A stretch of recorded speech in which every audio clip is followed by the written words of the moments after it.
Hi friends, welcome to Saji's kitchen and my family వ్లాగ్స్లో ఈరోజు మహారాష్ట్ర స్టైల్లో చాలా టేస్టీగా ఉండే కంద పోహాని అయితే మీకు పరిచయం చేయాలనుకుంటున్నాను. సో ఎవరైతే నా ఛానల్ని ఫస్ట్ టైం చూస్తున్నారో మరిన్ని వీడియోస్ కోసం తప్పకుండా సబ్స్క్రైబ్ చేసుకోండి. అలాగే ఇప్పుడు ఈ కంద పోహాని ఎలా తయారు చేసుకోవాలి ఏంటి అనేది వీడియోని స్కిప్ చేయకుండా లాస్ట్ వరకు కంటిన్యూ చేసేయండి.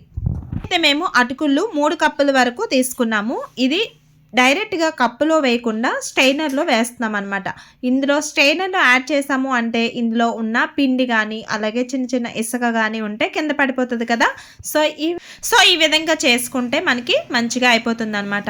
ఇప్పుడు వాటర్ కింద జస్ట్ నార్మల్గా తడిపేస్తే మొత్తం అటుకులంతా తడిపినట్టు తడిపేసి ఒక పక్కన అయితే పెట్టేసుకోవాలి. తర్వాత దీనికి కావాల్సినవి ఈ మీడియం సైజులో ఉన్న బంగాళదుంపలు 3, అలాగే ఒక 3 ఆనియన్స్ అయితే కావాలి. చిన్నవైతే 3, పెద్దదైతే 2 అనమాట. సో ఎంత చిన్నగా కట్ చేసుకుంటే మనకి అంత బాగా అయిపోతుంది. సేమ్ ఇప్పుడైతే మేము పోహాకి ఒక కడాయిని తీసుకొని అందులో ఆయిల్ని యాడ్ చేసేసి పల్లీలను అయితే ఫ్రై చేసుకోవాలి. సో ఇప్పుడు మొత్తం కూడా ఈ పోహా అనేది లో ఫ్లేమ్లో మాత్రమే చేసుకోవాలి. ఈ పల్లీలు మంచిగా కలర్ వచ్చినప్పుడు ఒక ప్లేట్లోకి తీసి పక్కన పెట్టేసుకోవాలి. సేమ్ అదే కడాయిలో 1 టేబుల్ స్పూన్ వరకు ఆవాలు మంచిగా చిటపటమన్న తర్వాత 1 టేబుల్ స్పూన్ వరకు జీలకర్రని యాడ్ చేసేయాలి.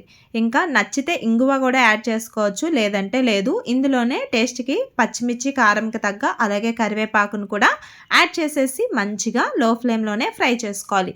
తర్వాత ఆనియన్స్ కట్ చేసుకున్నాం కదా, ఇప్పుడు ఆనియన్స్ని కూడా యాడ్ చేసేసి అవి ఎక్కువ ఫ్రై అవసరం లేదు, నార్మల్గా ఫ్రై అయిపోయిన తర్వాత ఈ ఆలూని యాడ్ చేసేయాలి. ఆలూని యాడ్ చేసేసి పసుపు అలాగే టేస్ట్కి తగినంత సాల్ట్ని యాడ్ చేసుకొని తర్వాత ఇందులోనే 1 టేబుల్ స్పూన్ వరకు షుగర్ని యాడ్ చేసుకోవాలి.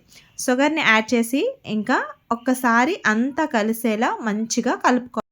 2 to 3 టేబుల్ స్పూన్ వరకు వాటర్ని యాడ్ చేసుకొని మూత పెట్టేసుకోవాలి. కరెక్ట్గా 5 మినిట్స్ తర్వాత ఓపెన్ చేసి చూసాము అంటే మనకి ఆలు అనేది చక్కగా బాయిల్ అయిపోతుందన్నమాట. సో ఈ విధంగా ఓపెన్ చేస్తే ఇంకా ఆలు అనేది ఒకసారి అయిందా లేదా అనేది చెక్ చేసుకోండి. లేదు అంటే ఇంకొక 2 మినిట్స్ పాటు మూత పెట్టేస్తే మనకి ఆలు అయిపోతుందన్నమాట.